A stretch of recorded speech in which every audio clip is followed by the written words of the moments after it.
Hello, Guardians. Today is August the 18th, 2023. My name's Danfinity, and welcome to Destiny Digest.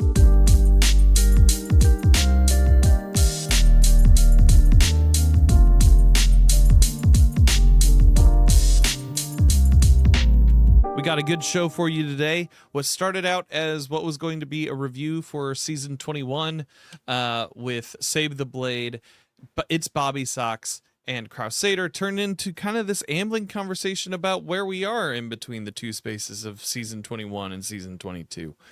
There's a lot of really good insight in there. Excited for you guys to hear this conversation.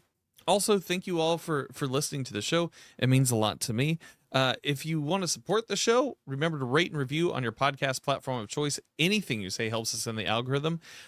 Looking at the dates right now, I think next week's episode is going to be the 1-year anniversary of this show, which is kind of bonkers. And I can't believe that it's been a year of Destiny Digest already. Thanks to all of you for listening to this. A year ago, I was putting this together because PD was ending, and I wanted to continue to serve the Destiny community in the news portion and create a hybrid show. And you guys really showed out for it and continue to show out for it, and that means a lot to me. This week, we have a lot to cover, so I'm just going to do the quick hits as best as I can. On Tuesday, we received a 16-minute video from Joe Blackburn, the director of Destiny 2. It highlighted feedback that the community had raised since the state of the game. It's surprising how much this video did, I think, for their communication with the community. To save myself some sanity, I didn't do a deep dive on all the comments on that post. I'm pretty sure there's over 27,000 likes on that video, so I can only imagine just with that volume what all was said. But I think that it was very personable. Joe is always very affable in his communication, and it just came off as very heartfelt and honestly one of my favorite ways of communication. I like a good town hall moment, and that's kind of what this felt like without the Q&A. So, few things that he touched here. He touched on expectations for next week. Next week's showcase will not touch on any of the feedback from the state of the game. It was produced months ago. PvP will be getting a free map pack in 2024 with maps that aren't catch-alls for every game mode, but are more focused. We also heard about a PvP strike team that will be installed to cover all of that. The competitive division is getting in touch with the plan to move to a simpler system where winning and losing matters more. Instead of personal MMR and trying to do a whole bunch of math in the background, they're just going to simplify the system and focus on wins and losses. Hopefully that makes for a much more fair point distribution when competitive comes around. When it comes to armor, there was some miscommunication. It's not that there would never be another set for our ritual activities in Destiny 2. Joe says that there will be one coming in the final shape, but some of the fence posts had been moved a little bit during production, and it wasn't communicated effectively. So they're taking what would have been the silver armor from Season 22, and sometime during Season 22, they will put that in as the ritual armor to be earned while you're playing Vanguard, Crucible, or Gambit. That's a good make good. He also made note that they need to be doing better with communications, and that they're still going to protect the teams, because obviously people can't seem to treat other human beings like human beings. So they will continue to use the branded Destiny 2 teams on Twitter and Reddit accounts to share more insights with the community. Joe also said that he would be live streaming a couple of times over the next couple of months, just to give some insight, get some feedback, and play with some players to gain some insight on how people are playing. And yeah, it just all sounds really good. I hope that that all of these promises that were made come to fruition, because that would be really good for the community. I'm hopeful. I want to see it in action. Another thing that was raised was a light little blip where he talked about a change to the Destiny 2 live service model. They didn't go into specifics about that, but apparently we're going to find out more about that in next week's showcase. Just keep your ears peeled for talk about that. as the week's gone on, we've gotten more reveals. We got a teaser trailer for the final shape. Not only that, but we also got to look at the armor and a little preview of what we're going to be doing in Season 22. Next week's showcase takes place at 9 a.m. PDT, noon Eastern. And as long as you watch for 30 minutes, you will earn a new emblem, the Silhouette. We also got dev insights for Season 22 weapons preview. Some of the changes in this article we already knew. They're going to be making huge changes to sword energy. Another highlight for me was the change to Touch of Malice. Touch of Malice will be receiving an increased final round damage in PvE by 20%. They will decrease the self-damage from the final round from 10 to 7. Final round damage can now no longer kill the user. They're going to increase the health awarded by the Touch of Malice perk from 30 to 75. They set up Touch of Malice to work like Unrelenting, so Guardians of Major Combatants give more points towards activation, and they increase the time allowed between kills. Balls of Darkness now appropriately deal arc damage and will blind combatants and stun unstoppable champions. That thing sounds like it's going to be a powerhouse. I cannot wait. We also got word that a new Glaive is coming to the game of Destiny 2 in the form of the Monte Carlo catalyst. Monte Carlo holds a special place in my heart. It is the weapon that I used to help take down the solo flawless Spire of the Watcher. So very eager to see how this works out here. We also get huge sweeping crafting changes. This section I'm going to try to paraphrase it. They did say that while Shirochi style weapon level farming is not ideal, they didn't want to nerf that behavior into the ground for those who enjoyed it. They are adding increased progression across many of the different playlists in Destiny 2, as well as a currency-based method for directly advancing weapon level progress. That will come in the form of some glimmer and some enhancement cores. This feels very much like the Motes of Light system back in Destiny 1. They're also adding the capability for progress that exceeds the current level to roll over into the next level, which is huge. Because of all those changes, we will also see the resonant and harmonic alloys being deprecated as required material, and they'll no longer be obtained during a dismantle starting in Season 22. You should be able to start taking those materials and giving them to a Rahul in the tower for Glimmer. That's really cool. I like a lot of these changes. For all the articles and all the links for the source material, check the links in the show notes. I feel like we only touched the surface on all of those things, but that is pretty much what the news of the week has been. Now, enjoy this conversation with SabetheBlade, ItsBobbySocks, and Krausader. I think that's kind of like where we should kind of get into it, because I feel that summer seasons are always kind of like a slow time. I want to say that Season of the Haunted kind of felt the same way seasonally as well. What have you guys seen your communities kind of like slow down a little bit on it as well? Are they excited for 100%. Season 22 for the final shape announcement next week? Actually, a lot, like in the last week or two, more people, I've noticed more people coming back. Yeah. Like kind of poking their heads in again and being like, hey, I just installed Destiny again, kind of thing, right? So yeah, I have seen a ramp up in interest going into the next season. So I'm thinking that, a lot of this new communication, all these articles and all these changes that are going to happen are piquing interest. So I am kind of excited about the next season and what it means, because you see the directory now and it's that's some low ass numbers that I haven't seen in a while, and yeah. And now I'm like, okay, maybe it'll come back a little bit. Lots of new people, like just specifically today, like people I hadn't seen in months saying hi today, right? So like it was a good sign, I think. Yeah, I mean, my community is mostly PvP, and I would comfortably say that 70% have uninstalled or not touched this season. And they're starting to poke back in, and I'll get a DM because they don't want to admit that they're reinstalling. Like, at least not publicly. Yeah, exactly, not yet. They're just gonna pop up online again, and everyone's gonna be like, oh. But I get a lot of like, did you listen to Joe's Fireside?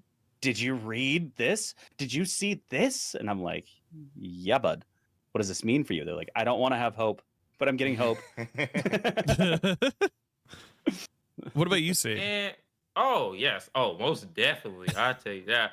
I think like a lot of times like because I obviously didn't like go play other games. I do have like other games I can go play, Mm-hmm. but it's more like they will sit there. I'll just go go randomly like solo stuff. But yeah, it things dip like at that dry time. But then of course these announcements, just like they said, like yes, Mhm. like people are coming back. So um even like today, I seen like, oh man, Save, how you doing? I haven't played the game for a minute. And they would send me those DMs too. So I'm just like, You want to take me through Conqueror? yes. Actually, today had somebody, like comes like, hey, I haven't been playing, I get Guilty Conqueror, but I mean, I was like, yeah, cause I'm always, there for people who are like, Yeah. want to do things like, late games, last minute because like, they, trying to get the stuff done and stuff. So Mhm. That's the I gamer mean- way. Yeah. yeah, it's like I'm gonna be here for people like like I guess like whatever like they're gone. Like, hey, and they usually come to my chat like, hey, what's new? And I tell them what's new. And, obviously someone's seen what Joe had to say, and then this came out, and then yep, hype. It happens every season. to Yeah, me, yeah. So like, I feel it just kind of feels like there was no pinnacle grind this season, just like we're going to see next season as well, which I think overall is a good thing for people coming in to kind of catch up, to be able to do end game activities like GMs or masters and stuff like that. I can definitely agree to that because I finally hit 1810. Yeah, Only 2 seasons in. yeah, it took you 6 months, but you did it. Proud of you. It doesn't matter. We're there now. Yeah, exactly. and look, you're gonna be there next season. So, yeah. See? 9 I'm months so of successful at prepping. Forever I'm already 1810. Forever 1810. But yeah, I think that has actually kind of maybe released a little bit of the treadmill on people, and maybe they are thinking, oh, I can play other games to kind of chill out if I want to. And I feel like I've seen a lot more of that, at least in my social feeds, from people in the greater Destiny community.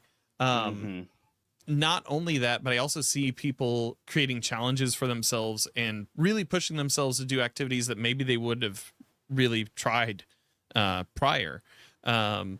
What, like, do you find yourselves kind of looking for that in a drier season as well? Or are you just kind of like farming and kind of running the treadmill? I mean, usually I'm just creating challenges, trying to be a better player in PvP. Yeah. That's usually how I just, I keep myself going. But I mean, like this year, as far as games have gone, have been wild, right? Like it's just like you're in a candy store, right? With all the different choices and all the great games this year. So like, yeah, this season was the first season where I actually, like I played, Diablo, I'm playing Remnant 2 right now as well. So I've got like, these off stream games that I'm, kind of dabbling in. And so I'm not getting as much. That's when I PvE usually, right? So like I PvP on stream and then I'll PvE, on the off hours. And that's why I haven't got as much in, because I've been doing that. But I think that's good, right? It is kind of a nice refresh. I don't feel as burned out like on the PvE stuff, even though like I'm not having like a ton of FOMO either, but yeah, it's kind of more, I don't know. I'm more accepting of, I'm not going to get this title done this season, or it's okay.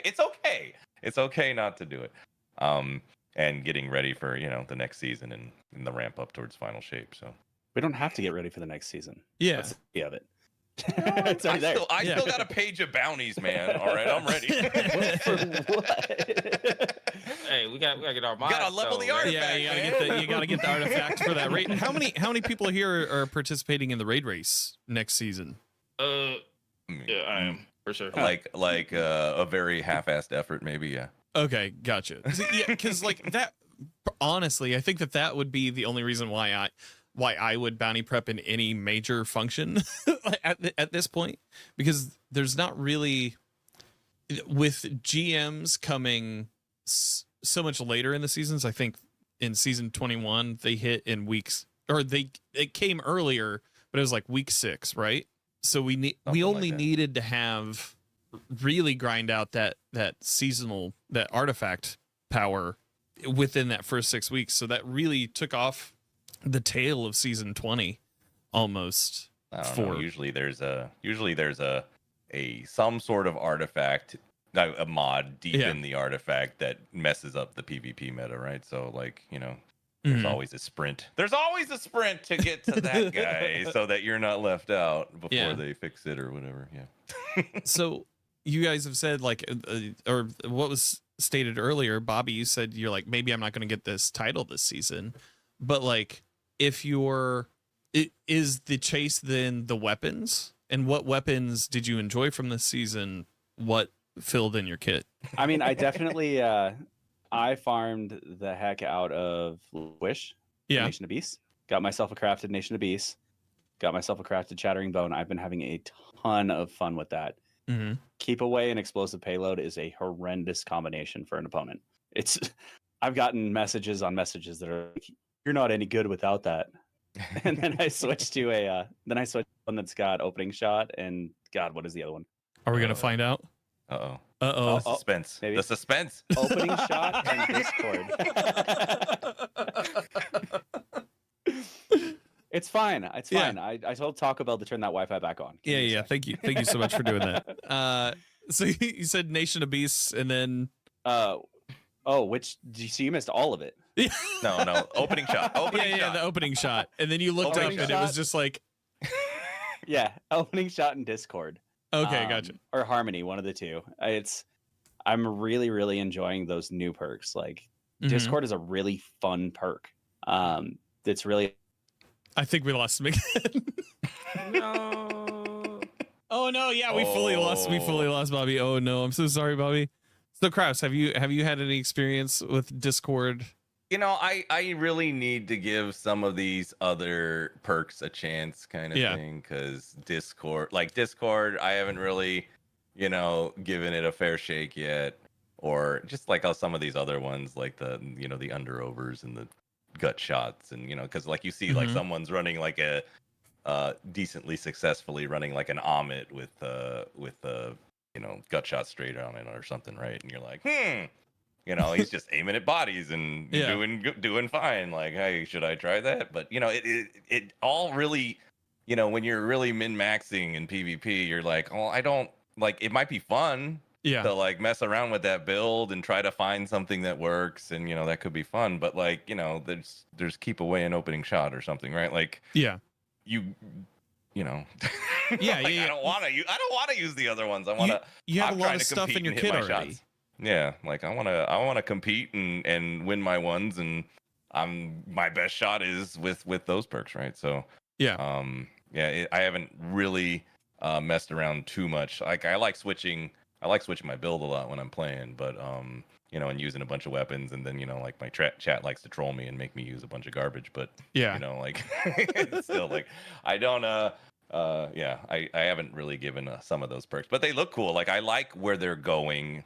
As far as like, I think they've been pretty darn creative with new perks, and trying like to fit into like, wherever they see these kind of pockets of opportunity to, to do something neat with. Same thing with the exotics, right? Like the exotics, they seem to like, okay, we're doing like something that's not overpowered, but something that kind of feels like a neat little role that enhances some sort of build or play style that's, that hasn't really been explored, or there's a, empty spot. So I think they've, in a game with, ever growing arsenal, I think they've done a good job staying creative. Mm-hmm. I absolutely agree. All right, going back to your point on Discord. third time's a charm. So going back to your point on Discord, why do you enjoy that, Bobby? Just the symmetry of how it plays out, and God, I would have to read it exactly what the perk combos are, but in sixes, I was messing around with the level 1 Nation of Beasts, and I had it with Discord and Harmony, and the two together. Discord adds on kill, it adds range, accuracy, and stability, I think. It says grants this weapon increased speed, aiming down sights, accuracy, and airborne effectiveness for a longer duration. When Discord is active, final blows refund ammo. That, yes. That combined with something like Harmony, where you get a weapon swap kill and then swap back to it, is actually a lot of fun. And I was really surprised as somebody that was stuck on has to be opening shot, has to be snapshot, has to be rangefinders type play. So I've been messing around with a lot of those. The keep away on something other than Immortal is actually really fun as well, especially on something like a hand cannon, because now, spoiler check, Dan, Okay. all hand cannons now will hit 34 meters. Yes. So that's with or without rangefinder. It used to be with rangefinder it would hit 34, and without it would hit 30. Keep away is effective at 15. Okay. So you have a wide range of where you're getting the assistance of keep away. Add that in with something like Harmony, where you swap to a shotgun, hit a shotgun kill, or use a sniper and get a sniper kill, swap to your hand cannon. You have the extra damage, you have the range boost, you have everything else. Does that mean that like next season we see more of a hand cannon meta overall I would in say PvP? yes. Yeah. I'm going to say yes. Just because of how they've all been brought together and what they are able to compete against now. I would say in touching base a little bit on the dev notes, in lower skill brackets, I'm going to say we're going to see a lot more auto rifles because autos are getting a buff. In higher skill brackets, absolutely, it's going to be a lot more hand cannons, a lot less SMGs for sure. What were you finding this season a lot in PvP, like in higher tier play as well as like regular sixes?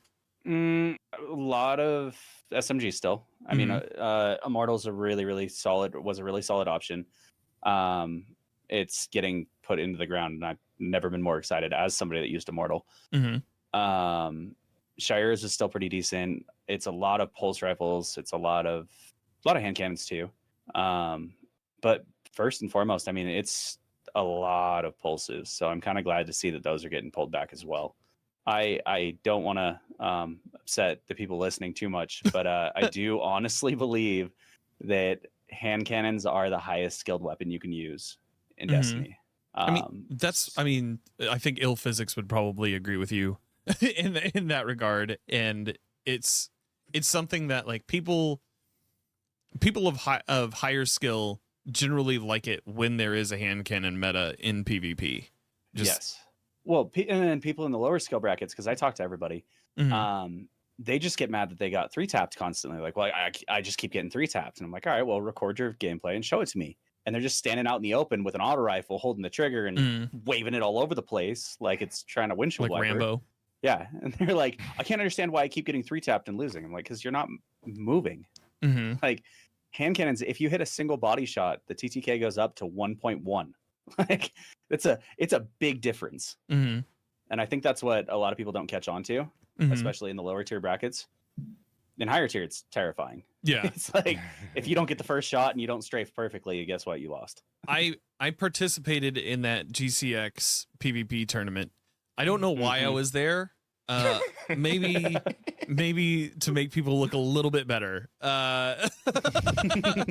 But yeah, no, everybody was running hand cannons. Everybody was running shotguns. Like, that was at that level of play. It seemed like that was what was on the menu, and I'm rolling in with like a sidearm and a pulse rifle, just running around.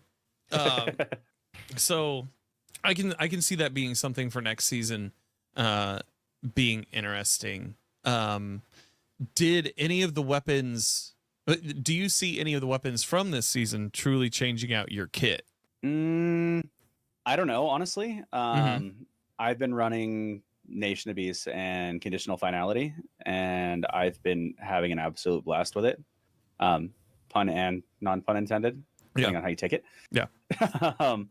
But I don't know, man. I definitely think that we're going to see a lot more aggressive play next season. Just because hand cannons can now touch the same distance as pulses. So why would you ever run a pulse if you can hit the same spot with a hand cannon? Right. So for me personally, I don't think it's going to change too much. For a lot of other pulse style play styles or scout rifle play styles or SMG specifically, I think we're going to see a pretty heavy shift. Yeah. Kraus, what do you think? For me, I think I think people are catching on, but spare rations is better than a lot of people initially thought. So like, because you get a slide shot on it, and it pretty much can hit from all the range. Like it makes up for the range like that they didn't give it. So, and I don't know, there's something about it. It's super sticky. Having slide shot on a hand cannon is amazing because you never have to reload, and it's just feeling better. Like to me, it's feeling like one of the best. If I'm running a 140, I'm running that. Yeah. And then I think 120 wise, like I finally got my round robin crafted. I finally got. Lord. I was using my harmonizers like you wouldn't believe. I gotta get it. But I finally got that crafted. So like, as 120s go, I'm covered. Round robin in the top and Iggy in the middle. In the energy slot, and that's coming back next season. So I think that's gonna be that's gonna be big because I think a lot of people who are going to be getting hit with igneous like crazy, because I'm looking at that chart, right? That chart that they put up in the thing. Like Iggy is really high on that effectiveness, but it's not very used yet. It's kind of back on the used list. But here's the kicker with Iggy. I don't want to interrupt or tangent too hard, which I'm glad you mentioned it. They said that Iggy's coming back with new perks. Yeah, right. If it gets keep away, or if it gets keep away or slide shot. Oh my god! If it gets slide shot, I will play like 60 hours of trials. I swear to God. Right. And that's what they're trying to do. They're trying to get you to play 60 hours of trials. Sabe. So on the PvE side, I think PvE we've been eating a lot. We got the Navigator as we always do. Yeah, we always do. Yeah, that's very true. That's very true. But we got the Navigator trace rifle. We got the Wicked Implement Scout. And what weapons from this season do you feel you're using more of in your runs, or are you just using your old kit? Malfeasance. Yeah. I'm not gonna lie, they gave it Vorpal as a catalyst. Yes, and that's nuts. It absolutely just runs over every champ, and if that champ even becomes a taken, it just I feel like it's just like a Lucky Pants Malfeasance looking very S tier. I tell you. Sabe, did you? Sorry to interrupt, but did you see what they're gonna do with hand cannons next season? I was about to ask And how about it's that. going to stack on exactly what you're saying with like hitting majors harder. I was like, I'm pretty shook at orange bars is about to get crap. Well, hear me out real quick, Sabe and Dan. Hear me out. Sunshot in PvE yes, is about to be nuts. Bro, It's about to be insane. I am ready to see Sunshot. I was just talking about that today. I was like, I was finally Sunshot's time. My buddy Rev has been going on about Lumina and how that's going to be changing some of the game next season too. Lumina to me personally has always been like good because it has like that 35% buff to you and your teammates and stuff, and like it's always been like. To me, it's been good, but now the fact that it's going to be able, like, hand cannon is going to be hitting harder in PvE as well. It's just the thing, because I already personally use not with like without Lucky Pants. I just like hand cannons in PvE. It's just they obviously don't do as much, but they are like the champ mods of this season. But now I know I'm going to be trying stuff like Sunshot, pulling out right back out my Arianas and a lot of other hand cannons and and you talked about spare ration Crusader. Well, wait till you see that kinetic tremor spare ration. That rapid hit kinetic tremor for PvE, I tell you. Hopefully. Okay, maybe I should keep one of those. Yeah. I think for the PvE side, it's going to flip a lot of the landscape. I really do. Yeah. God, hand cannons alone getting a buff are huge. Yeah. Oh yeah. Like I think we undercredit how much that actually means because like. Me as a PvP player, I'll go into a PvE activity with Thorn. Yeah. And I'm stoked. I'm just running around with Thorn. And Thorn's about to be dumb. Like, There's so Especially many on options Warlock. now. Yeah. Yep. Yeah. Yeah, I gotta go try out throwing the Crowded Grips next season. I have to. Yeah. Yeah. So I- go ahead, Kraus. I was just saying, I was like, I think that's like what they did though, right? I think it's a great idea to like let's take a weapon archetype that is underperforming and do something brand new that we've never done before, which is Mhm. like make this like your role now is to attack majors, right? Mhm. Like that's really neat. Like to make it just part of the identity of that weapon type in PvE, right? Like I it makes me you know, maybe hopeful that they'll do it with something else. You know, Mhm. who knows, right? Like I don't know. You know, better against champs, better against, you know, bosses. I don't know. Yeah. They could kind of, you know, move into that space a little more as far as varying and making each weapon type more specialized and more valuable, right? Well, hand cannons are so iconic in Destiny too, and it's something that like I feel like they pulled them back really hard after the first couple of years to kind of give breathing room to everything else, but now everything else has really surpassed them, so they have to kind of do some sort of push and pull in order to bring them back into conversation again. And so that's what has the changes that they announced have me excited. I want to see what next season's sandbox looks like with them. I also the based limited amount on what I've seen from the article. I perused it, but I haven't been able to read all of it yet.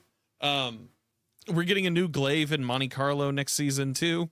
That's that's going to be super fun. My favorite, well, my second favorite part is of it. Oh Jesus, we finally get a bayonet off of this Monte Carlo. Oh We've my been God. saying that since I think like the beginning. Yeah.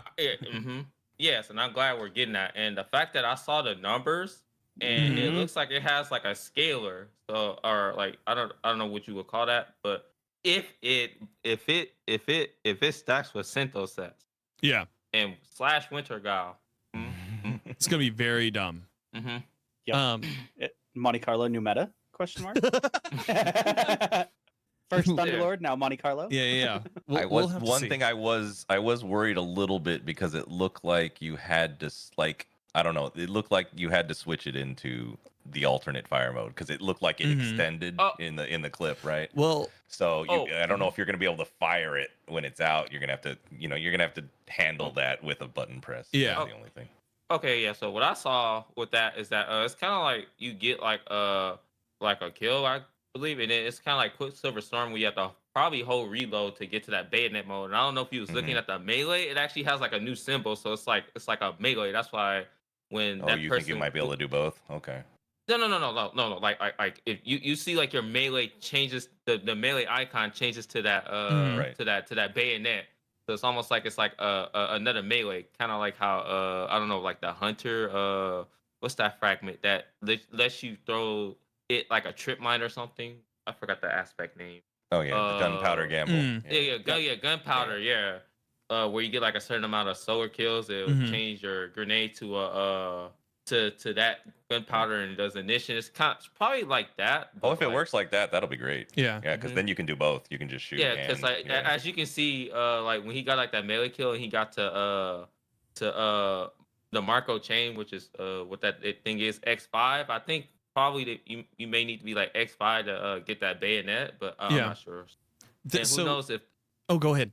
Oh no, I was just saying that I don't know if the melee damage just scales based on how much the chain that you have, but Mhm. that's about it. I'm looking forward to the video because Separion, before he moved over to Riot, this was one of the things that he worked on was this how it worked animation wise because there are so many different models for Monte Carlo now and all of them have different lengths of the blade. So I'm looking forward to the videos next season where they're like, if you want to get the most if you want to get the most distance, you got to use this Barrel length matters. yeah. Now blade length. Yeah. Oh yeah, yeah. You must use the new Monte Carlo ornament Yeah. I mean, I got that ornament. Yeah. Like, yeah. That's free for any content creator who wants it. Just get after it. I might make it as a joke. But the 100,000 clicks. Easy. yeah, easy, baby. The devs are saying, "Don't you dare make another ornament for that gun. Don't do it." Well, they have the pipeline now. It's gotta be maybe a little bit easier. When it comes to like difficulty this season, we've had the gambit. You mentioned fishing earlier, Bobby, where you got the exotic fish in a go, and you're just like, well, hanging that up on the fence. I feel like that was on the lower scale of it, whereas we did have the wedding stone for the deep dives, as well as the I guess the roguelitization of deep dives as an activity. How did we find those? Did you guys enjoy that activity? Sabe, why don't we start with you on that one? okay, when it first came out, I was like, oh god, we got another exotic mission. Praise the Lord. I do love exotic missions, like Secrets are always fun. Yep, secrets are always fun, and I didn't know it was like on a timer and stuff like that. And I'm like, oh wow, it brought back the whisper vibes with the timer and 0 hour. That caught me off guard because I was just playing, and then I was like, oh, I mean, we got to the last room for the first time. I'm like, Bungie would put a big old tormentor in here, and I was just like, wait, why am I doing 1 damage? I'm like, oh, I gotta go kill these minotaurs. Yeah. And then I got smacked for the first time. I'm like, wait, why am I doing 1 damage again? And then I was just like, oh, because you lost the buff. Yep. Yeah. The minute I saw that, I switched. I mean, the first time I did it with like conditional finality and all my round weapons. We had like a well and stuff. It was definitely fun. I love those type of like mysteries and stuff in the game. So yeah. So Bobby, what you missed out on was so what you missed out on. So there was you had to catch three exotic fish, 3 different locations, week over week, and then in that fourth week of that cycle, you were able to place them in statues within the deep dive, and it gave you an alternate route off of, I want to say, the 5th rank of the 5th level of the thing. So you went into a big encounter. Yeah. You went into the side room, and then you and that kicked off the secret side mission that got you a new exotic. Okay.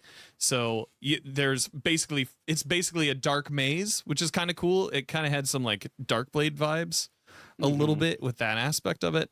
So you're going in, you're killing minotaurs to get a stack of buffs. Once you have 3, you're able to do damage to this giant. I mean, the name is escaping me right now. Tormentor. This giant tormentor in the middle. And then you do that several times until you win or you don't, and then you get this scout rifle that people were kind of middled on. Yeah, I saw the opinions on the scout rifle, and I've seen images of the of the exotic mission.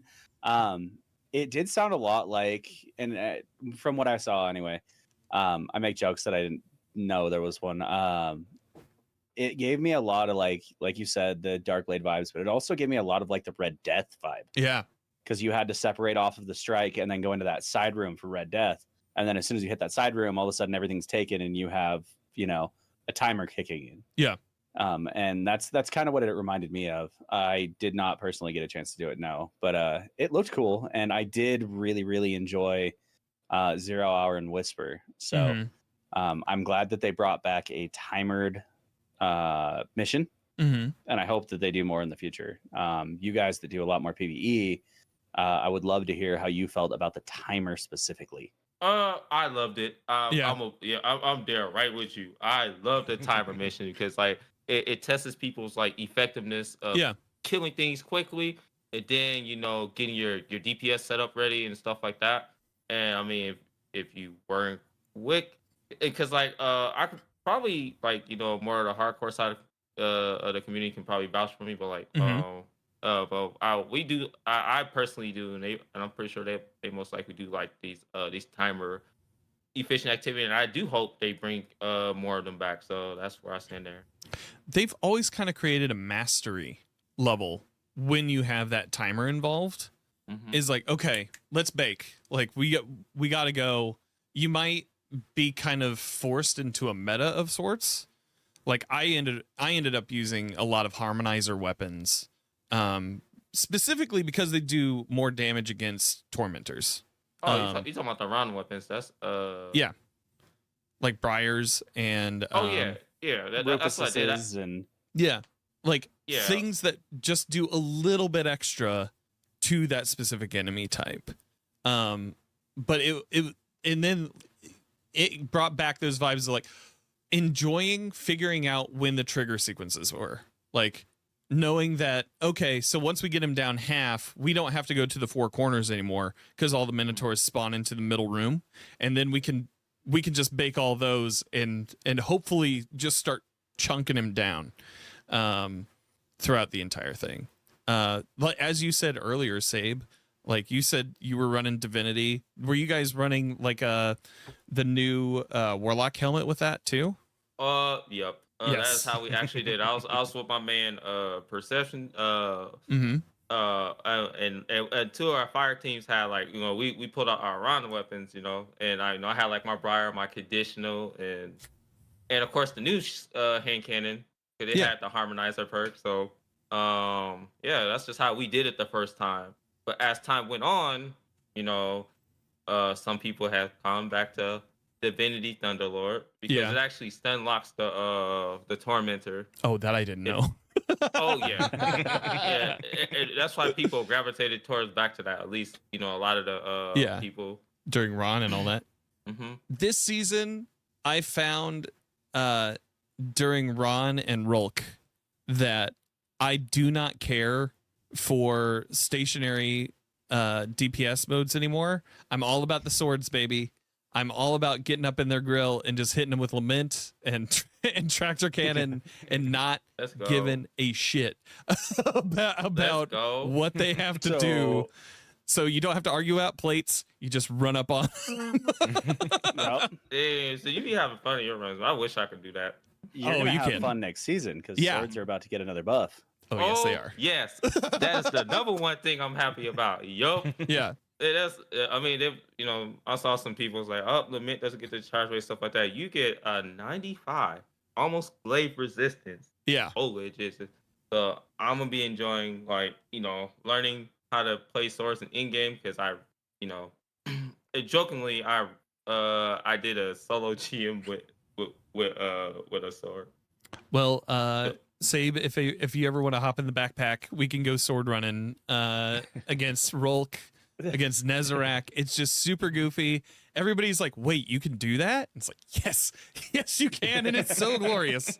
It's so good. Oh my god! Especially like Heart Shadow, I know gives like a 15% debuff, akin to what Tractor Cannon does.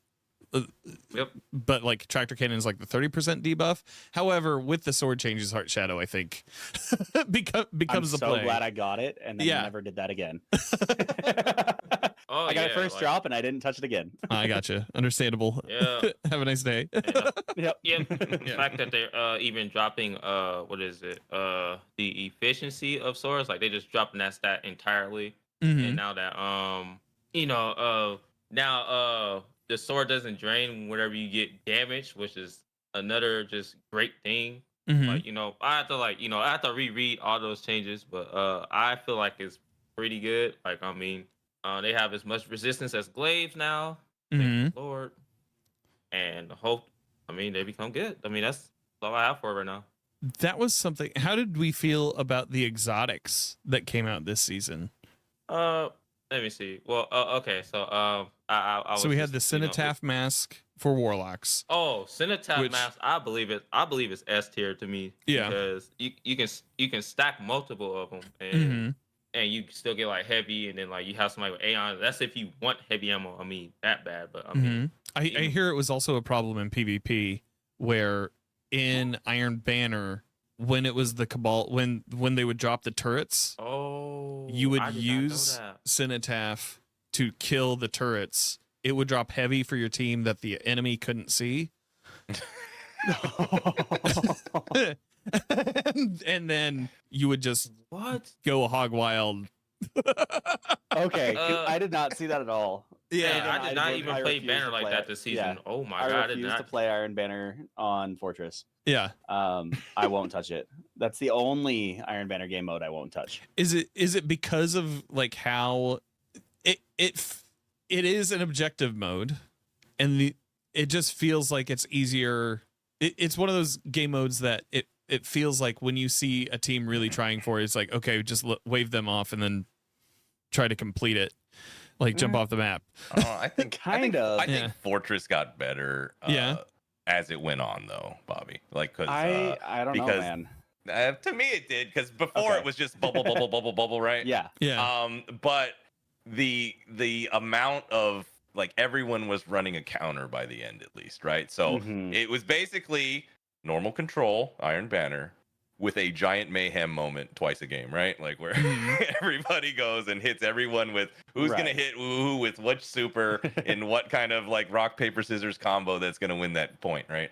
I think I'm was- still jaded on Fortress.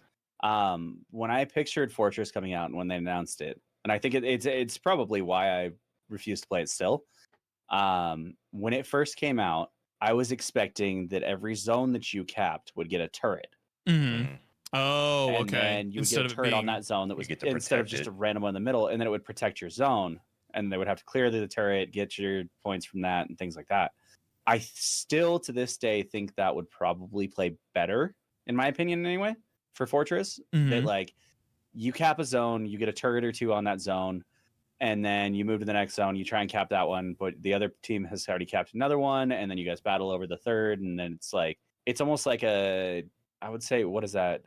It was an old Halo mode in Halo 4 that did that, where it was like you'd capture a base, and then the longer you held the base, the more turrets popped up, and it was harder to recapture the base. Mm-hmm.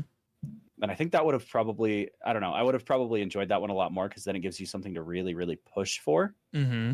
instead of, oh, look, point in middle. Like, Right. wait. Everybody crush mid.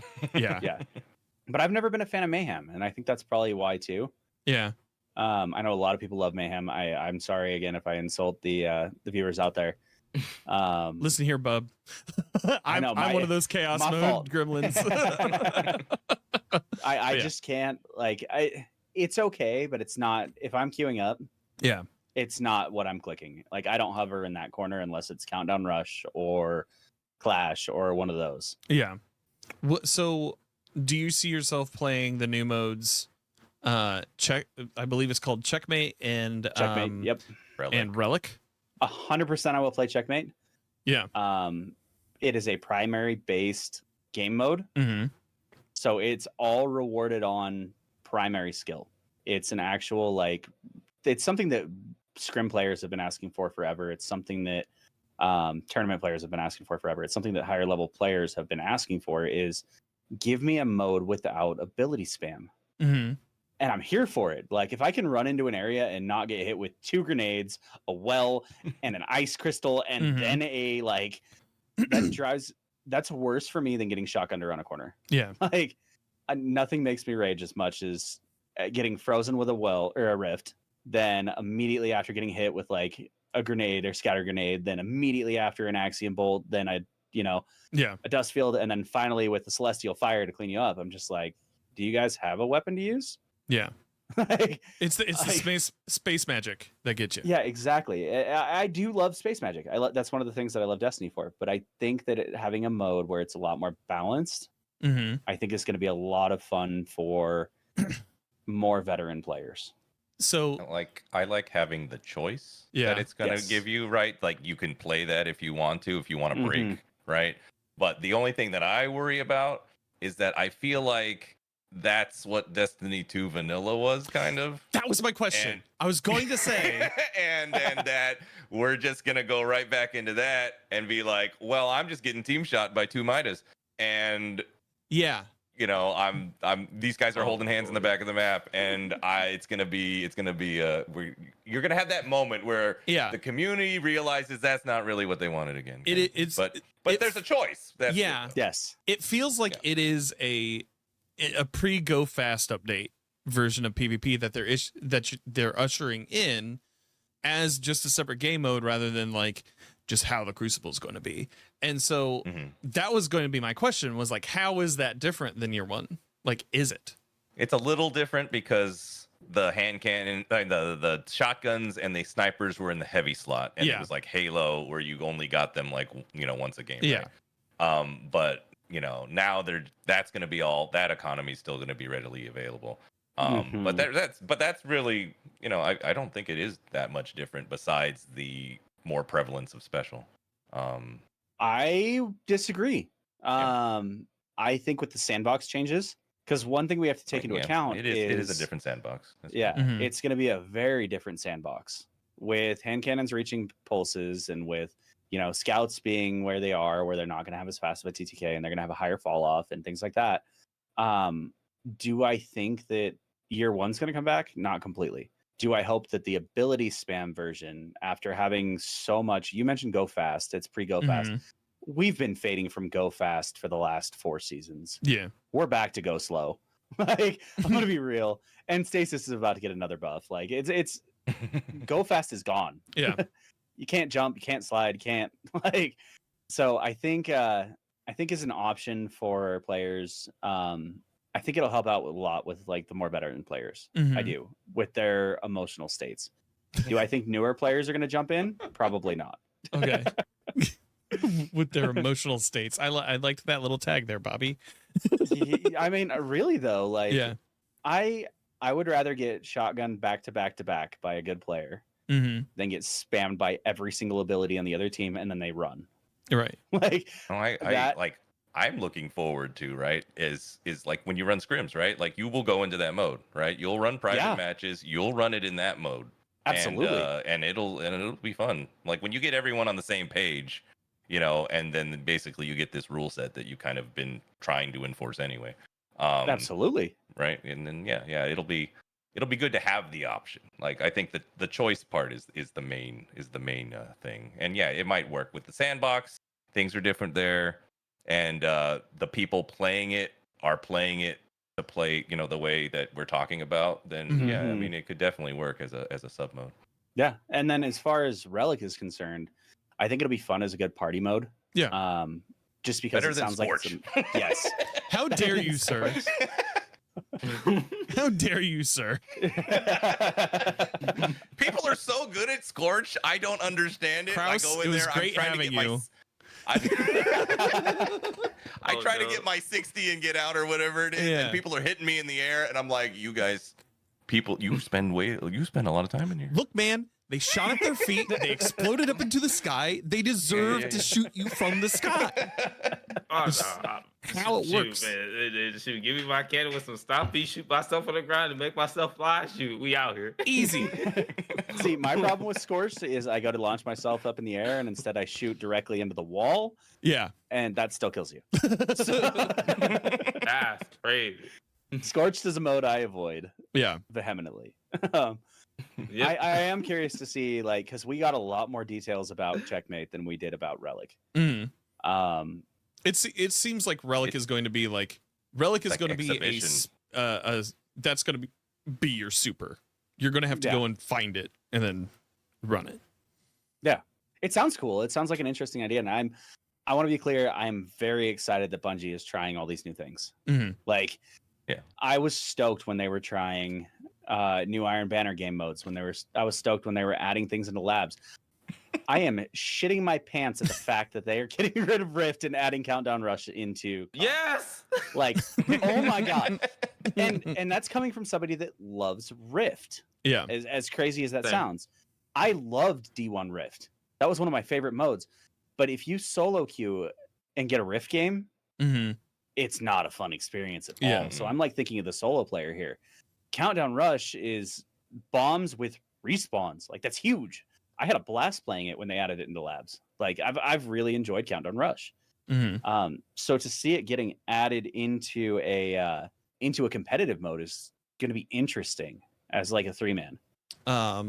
So I'm going to take this time to transition into abilities. Where did you guys find abilities during this season? Which ones were you using? Which ones were you enjoying? Which ones did you feel maybe were a little undertuned or punishing? Like, I've talked a lot, so why don't you guys go first? Okay, so like In the PvE abilities, sandbox, Sabe, like what did you find? Vesper Radius. Vesper Radius? It is Vesper Radius and straight up blinding. Like Yeah. this thing, they buffed that thing, like, cause now, obviously they gave it blinding and, gave it a shockwave. Oh yes. I've been going to like, let's say like GM Fallen Saber, and I quite literally put a rift on top of the little carrier with people right next to people. I have like people like capturing the zone. I'm just sitting there in my rift just emoting as I'm just killing the ass. That is just busted. I'm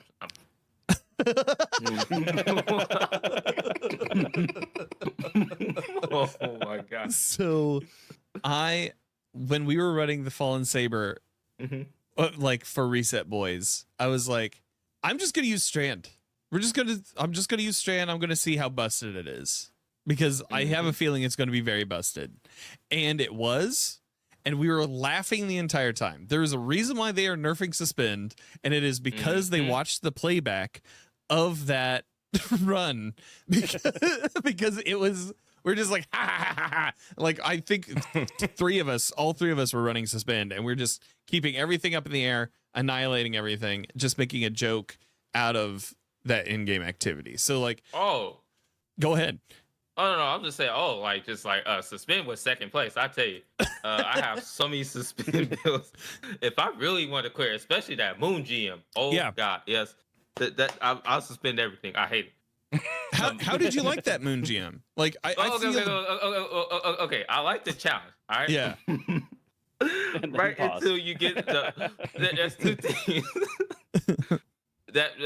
that 1 second arena where you have to kill the wizards and and you have to like do all the dunks. Yep, yeah, do all the dunks. It hurt. So I was like, yep, suspend. Yes, I'm going straight up void. But I was more suspending than I was playing my void characters, and then the boss room. It's just those aspects that's happening. One little lightning and you're just gone. No resist, nothing can save you unless you're Ami Invis Hunter. But so everything. So Vesper of Radius, Strand for you. Kraus and Bobby, what did you guys see in the Crucible? What was oppressive? What were you using that you enjoyed? Well, Arc Titans are. I like Punch. And I can't state how happy I am that the Titan barricades are going, from 40 something to 70 seconds. Like that's, I mean, it's having spent a little time on Titan this season. Like it is such like a game changer to be able to put up a wall. Yeah. And be able to get a res or to protect heavy or whatever it is, right? Like it is, no other class can do that.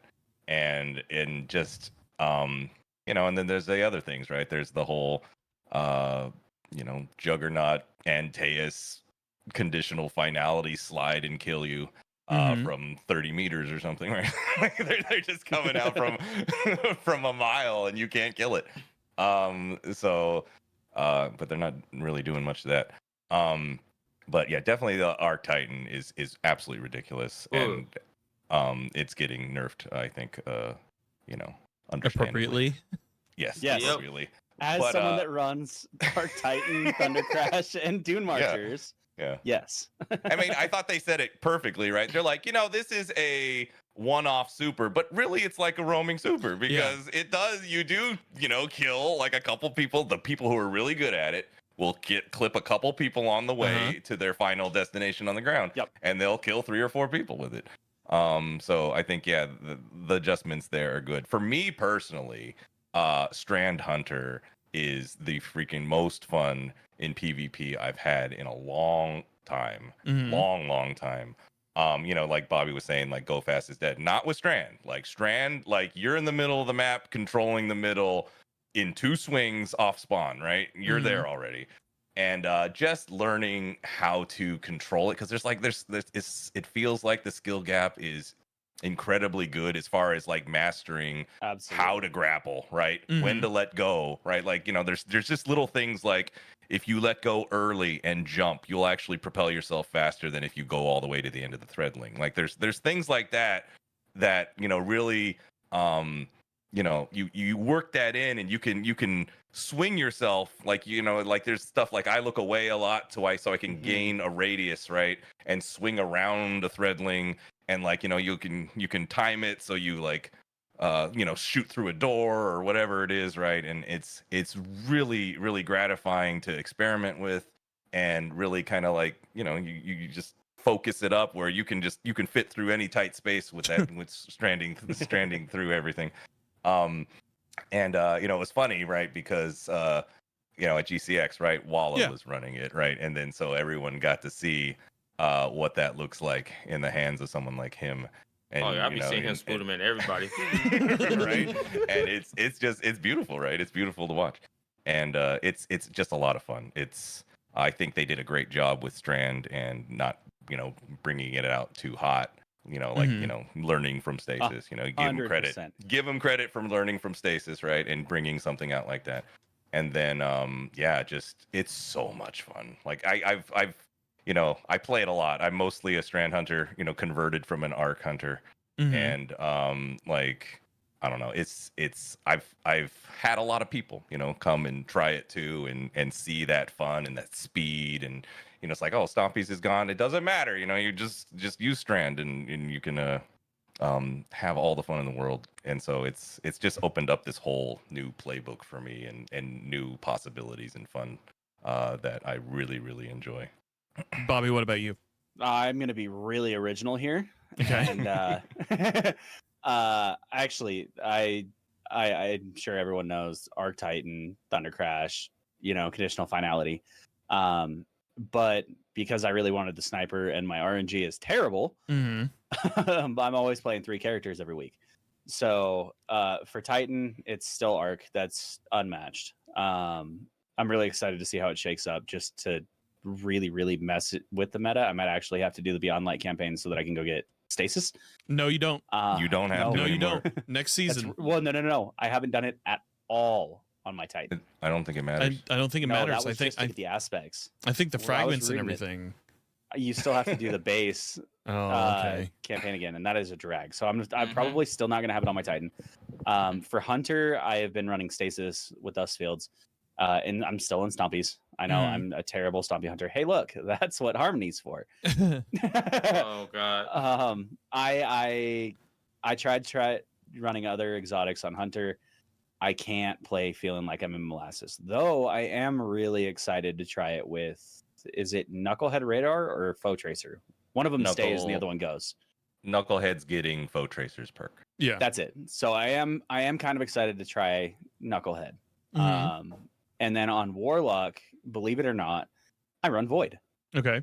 I run Slova Bomb, Transversives. That way I can still move fast, reload weapons. So it hasn't changed too much, other than like I might end up playing a lot more Stasis Hunter next season, just with the Stasis buffs and with the Duskfield buffs and things like that. I think Hunter might be a really, really valid choice. Okay. I have a few more questions, just like a couple more questions for you guys. Knowing what we know now of the sandbox, and knowing what we know of the 2021 or of the season 21, how it's played out over the last few months, going into this like final shape moment in season 22, and seeing all the hype and all the changes that are coming with that. What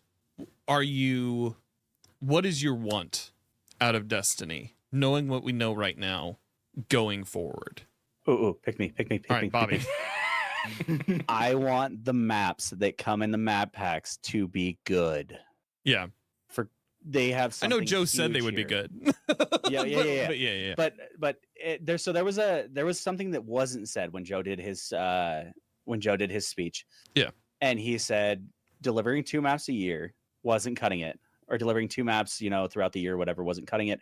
He said we are going to be adding map packs. Mm-hmm. He didn't say that was 2 maps at one drop. Right. So maybe it's some copium that I'm sitting on right now, but there's a big part of me that hopes that it's a lot more than 2. Yeah. Like, give us one of each range. One small range, one's close range, one mid range, one long range, or one small range, 2 mid range. Avoid the long range because nobody likes long range. Looking at disjunction right there. I think it's important to note from what he said there was that, like, the reason why some of them were taking so long, right, is because they had to make it work for every mode that they had, right? Mm-hmm. And if they can really speed up their design process by saying this is a control map, Mm-hmm. and just design it for control and avoid like months and months of iteration on oh, this doesn't work for Rift yet, let's change the spawn points again, like that. I mean, that excites me because I'm just like, well, okay, now if they can just say, hey, let's get a couple control maps out, let's get a clash map out, like whatever it is, right? Mm-hmm. And really like I already just I'm excited because I was like that should rip a lot of stuff off of the development time, And I'm gonna go one more into that. Okay. PvP strike team. Yeah. Like it wasn't touched on, but again, copium. I'm hoping that means faster responses to ban reports. I'm hoping that means faster responses to meta changes and outliers, and maps and game modes. Like this is what we've been asking for years. Like his speech covered everything that myself and the people that talk to me and use me as a funnel for have asked about for years. He hit all of them. And like, I know people are still jaded, so they don't really want to listen. They're like, well, we'll see it when we see it. Yeah. I'm taking it with a grain of salt because usually when we get these, it comes on a piece of paper that's written by multiple devs that we can't pin down. This was him sitting raw saying, like not scripted at all, delivering everything that we had as a complaint. Not saying we're listening, but saying, I heard you. Here it is. And this is the guy who's in charge of the thing, or like ostensibly this like the head of the pyramid. This is the corporate comms. Yeah. We've been asking for corporate comms, not dev comms, because devs probably have one idea, corporate has another. This is the one time that we've heard corporate comms down our same vein. Mm-hmm. And I don't think people really grasp that as big as it is. Mm-hmm. Because they're so jaded. Yeah. Well, initial impact of that video, I saw that. I saw a lot of that as a win. As long as they make good on what they're saying in that video, what Joe is saying in that video, he's a very personable guy. He's a very down to earth, like in every interaction that I've seen from him on the internet. He just seems like a good dude. As long as they make good on the things that were said in that video, I think that wins back a lot of the audience, except for the like 15 people that play Gambit. So that said, it's gone up. Okay, it's gone up. It used to be 2. I'm not gonna lie, I thought Gambit was deleted with Prime. Oh yeah, so. Yeah. But I think it did a lot to. I've been under the assumption for the past month, I'd say, that they were going to put Destiny 2 in kind of like an end of life cycle. This didn't really push me off of that, though the map packs and the PvP strike team itself is something that says, oh no, we're going to continue this game, to me at least. Even though he said like, hey, there is going to be a change to the live service in Destiny 2 and what that looks like in the future, and we'll be seeing ostensibly what that looks like next week. I believe is what he said in that video, that they would be discussing that with the GM Dan. So I'm kind of eager for that. I want to know what that is, that portion of it is. But that's been what my assumption has been, is that we're kind of entering into an age of triumph for Destiny 2, and that like the final shape, while it is a good time to hop in, maybe for the franchise as a whole, because it's a wrap up of one saga and the start of another one, it might be the slow deceleration into like another box. I don't know. But the only thing that throws me off that scent is the PvP changes. Like, we are going to have a dedicated team for PvP. Because why would you do that this late in the game if you were going to just toss the box in the trash? So can I ask a question for the room? Sure. I want to hear y'all's tinfoils on this. What do you think he means when he says he's changing the live service, or they're changing the live service model? Because I have ideas. I want to hear what y'all think. Sabe, go ahead. I want to say, like, because I'm gonna be honest, I'm not too experienced with what they mean change about live service. I'm thinking it's just better server stability. I guess in a way, if I'm guessing here, probably like I think what you touched on about like the whole PvP part of the team, addressing like I guess like the them responding to outliers quickly. Who knows if they start making better updates with those and just. It does feel like they've been trying to push to solve outliers more quickly, though, in the last year, even with some stability issues. Because personally, for me, I want them to like, I want PvP to have that personally, because I don't just play. I mean, I do play a lot of PvE myself, but like I like to dabble sometimes in PvP when I need to, but I just want them to have this win. I just want them to have better comms in the team, and of course the map I hope is good too. By the way, I'm not oblivious. Like like I want all this stuff to be good. I want them to have everything solved. So I'm just a simple guy when it comes down to that. So. You want your pastime to be good. Yes. Like yes. Yeah. I mean, I'm on both sides of the game, so I mean. Yeah, exactly. Kraus, what about you? What's your tinfoil hat? Let's say tinfoil for me would either be a change in the delivery of the content, which could be something like, hey, we're gonna spend as much time on PvP as PvE, or and change like, okay, we're gonna do narrative, but with we're not gonna do these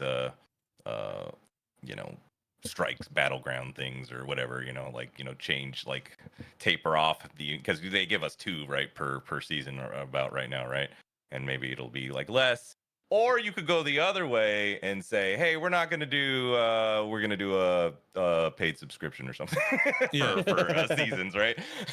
And then be like, okay, you gotta pay $10 a month to play our game now. I'm not sure. I mean, you could go like, those are 2 different directions. You could say it could go in as far as a total change to the model. I think they're just going to change the expectations.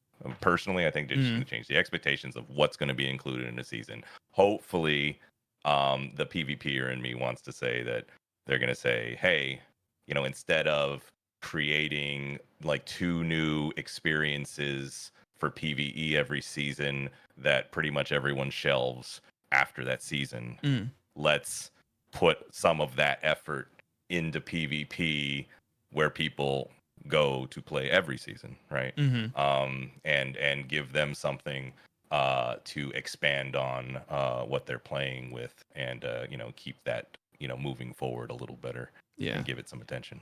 The only thing that I could think, not knowing much about how you could monetize this game without without the seasonal structure, which we've had, or going to a monthly subscription model when it came to live service. I don't know how you monetize it outside of that, unless you like decide that you're going to say, you know what, we're going back to big DLC packs. We found that people like really latched onto those. It's a big dump of content, and then throughout the year doing minimal updates like Age of Triumph style.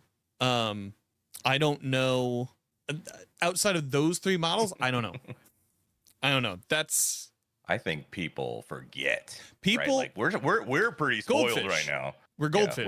We're pretty spoiled right now because Rise of Iron had like 0 Yeah. updates, for It like had- an entire year almost. It had the right? Age of And we're Triumph. Age of Triumph Yeah. came like 6 Age of months Triumph. after the launch. right at the end, Yeah. right in the summer, and Yeah. like I don't think people want to go back to that.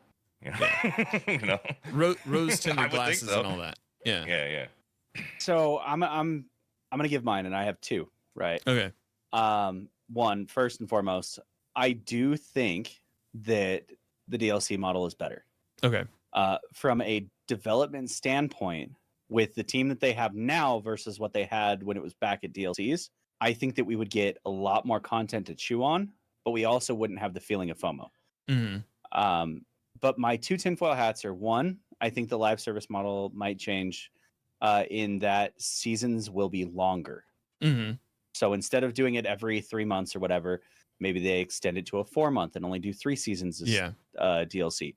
Or And even split it in half. Yeah, like a season of Arrivals or a season of the Lost kind of. Exactly. length. Do a 6 month season and do 2 6-month seasons every DLC, which gives the devs more time to build into that season. But then the second half of that tinfoil hat is there's one thing that 343 did really, really well. And I got to give them credit for, and that's the fact that you can go back and finish any battle pass. Mm. I can go back right now in season 4 and I can finish the battle pass in season 1. Yeah. So I think that might be the other half of the live service model that I would like to see. Yeah. Um, Because people 'Cause I pay think money that for would help a that, lot. and it just They kind do. of disappears. They do. Yeah. It disappears, and like especially with this season, I didn't play as much as I probably should have. There's a lot of things I missed. I'm not a completionist by any means, but the other games that came out that were so solid, like they had dragged attention, that I have people in my community that are like, I need to jump on Destiny. I need to finish Diablo. I need to play Remnant. I need to play, Starfield's about to come out and Armored Core, and I don't know. And they're like panicking, and I'm like, that's not healthy. Yeah. Like if you could go back and play and finish your battle pass or your season pass or whatever from previous seasons, you can enjoy the content a lot more. Mm-hmm. Those that grind it out, that are completionists, cool. They finish it in 2 weeks. They complain they have nothing to do. Rad. They have other stuff to play.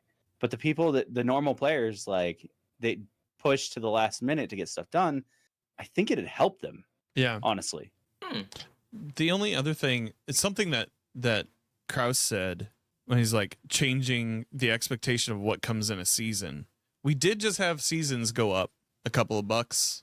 They probably would have said that 2 weeks ago because their like marketing obviously would have pointed to like, hey, rip the Band-Aid off back there instead of up here, which is what we've seen the community kind of wrestle with for the past few weeks, at least leading up to the announce and everything.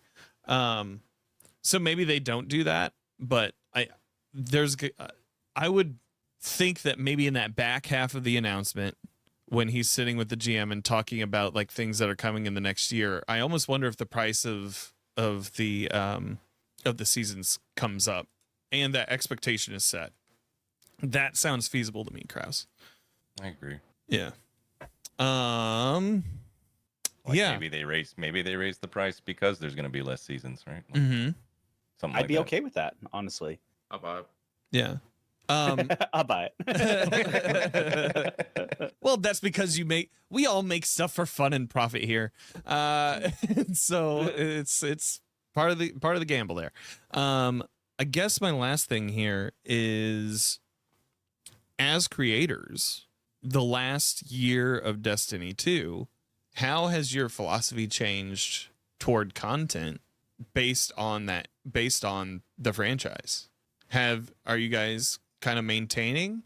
Are you guys planning more? Do you have any big moments coming up that you're pushing for? I don't So- think. Okay, go ahead. No, I was gonna say I think that I kind of lucked out Yeah. because a lot of people that were feeling the burnout this season, I didn't get to have to experience because I've been fighting with my ISP.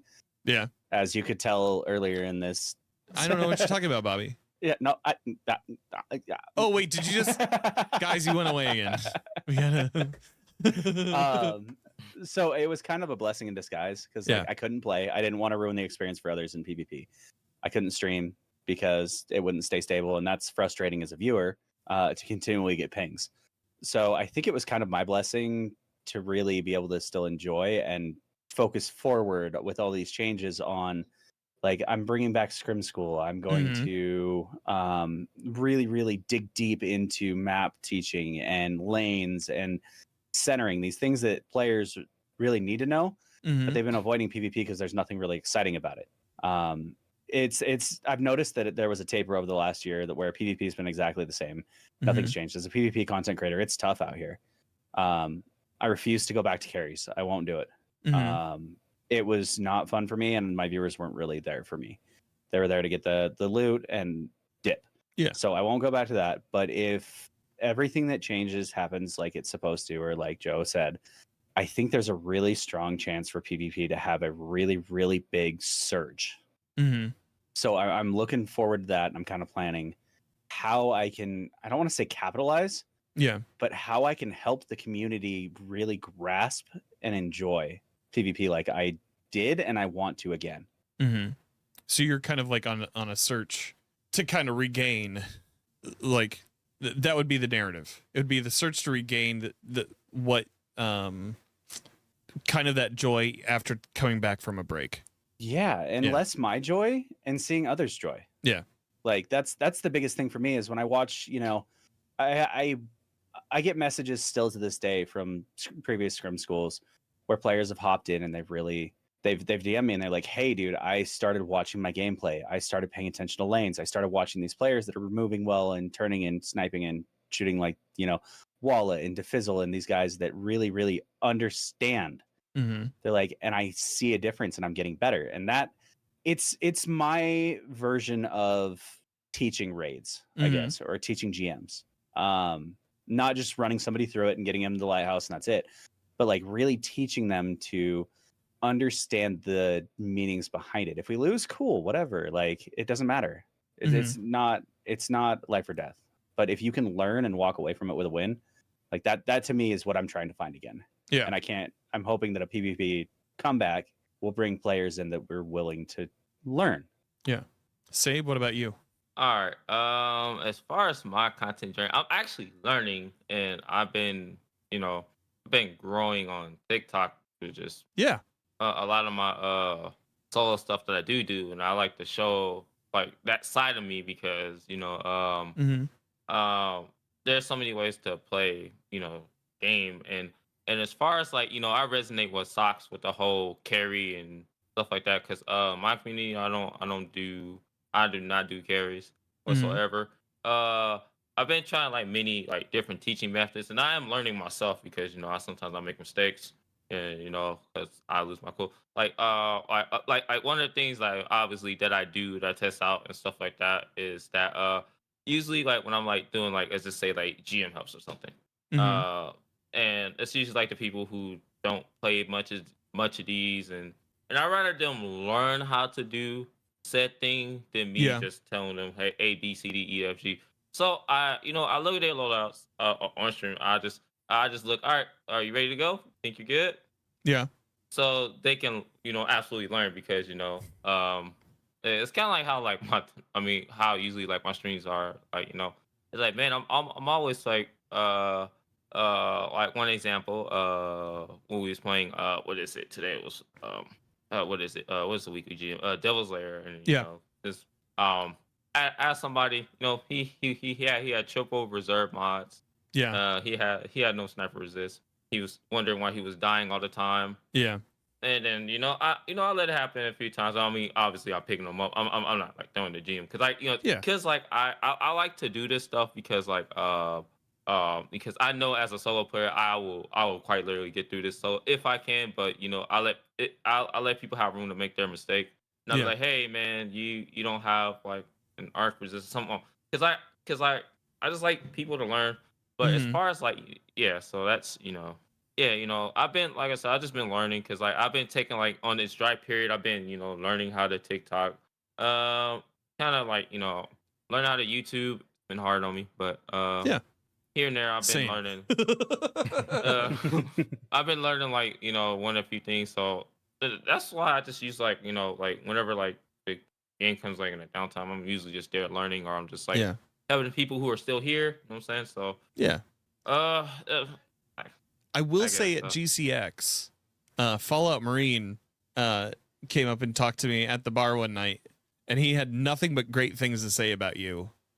Well, like and your growth. And who you telling the people? I mean, I couldn't make it to GCX. Yeah. I had a little problem, but I've been hearing a lot of awesome people who decided to say stuff about me. Yeah, man. I mean, man, Fallout is my guy. I love that man. Yeah. You got fans out there, man. Kraus, what about you, dude? Well, like my mission, like for why, I do my PvP streaming thing has always just been, right? Like I want to be the example of what a positive, level-headed player looks like and how to find your joy in PvP and how to enjoy this game, even in the spots it is in now. So like right now, like I'm working overtime right now, right? Yeah. It's like, the sentiment is down here.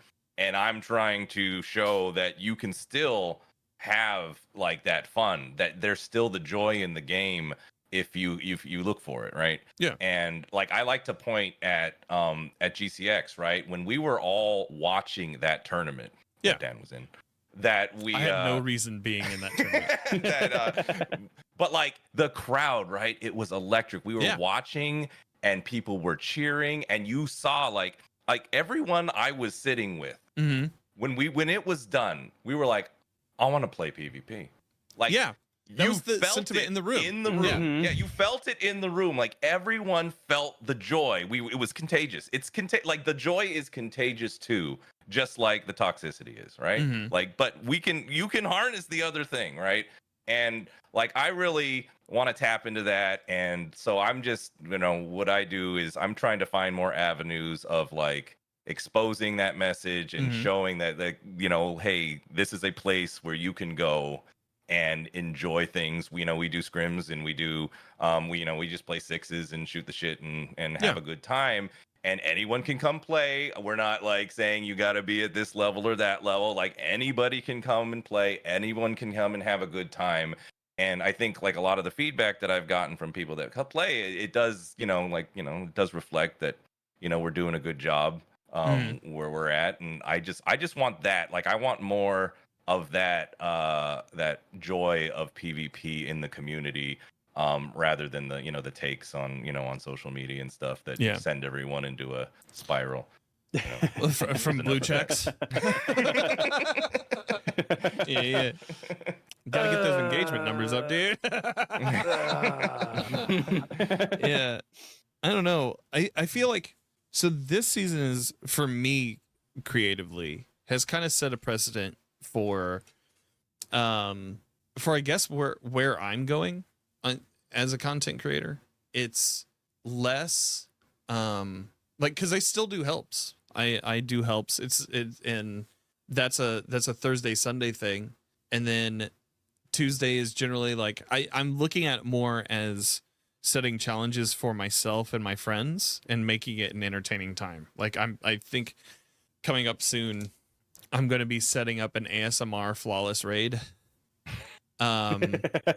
So, and kind of treating it like Quiet Library, where if you hit above a certain decibel level, like you have to jump off the map or something like that. Like it's just one of those things, and kind of creating moments. That is a completely different image than what I had in my head. Oh, it's I'm thinking more Quiet Library than Pornhub. Okay. Those are two different things. Very, ASMR, those Quiet are very two. Well, I mean, they're kind of the same. It's just it's different things.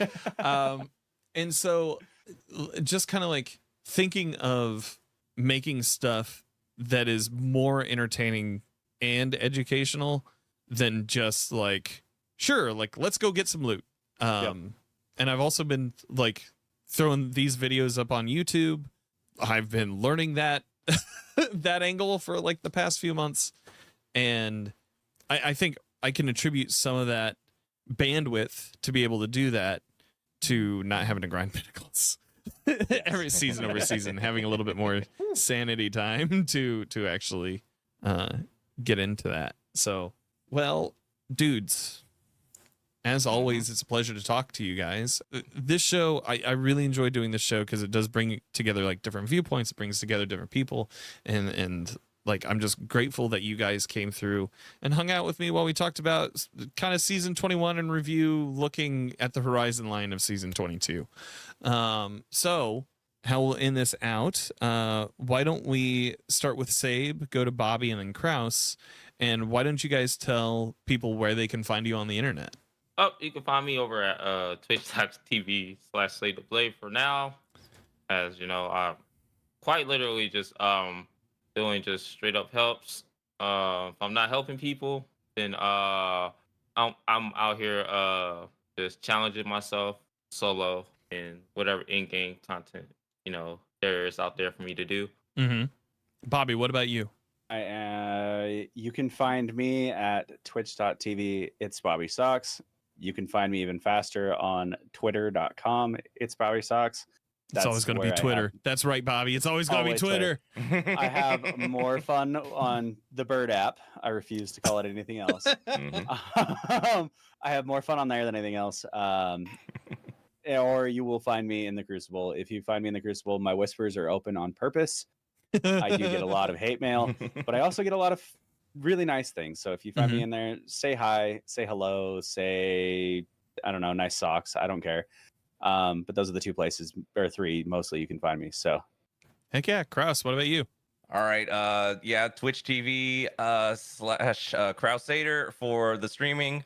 Same thing with Twitter, same thing with TikTok. I do stream on TikTok as well.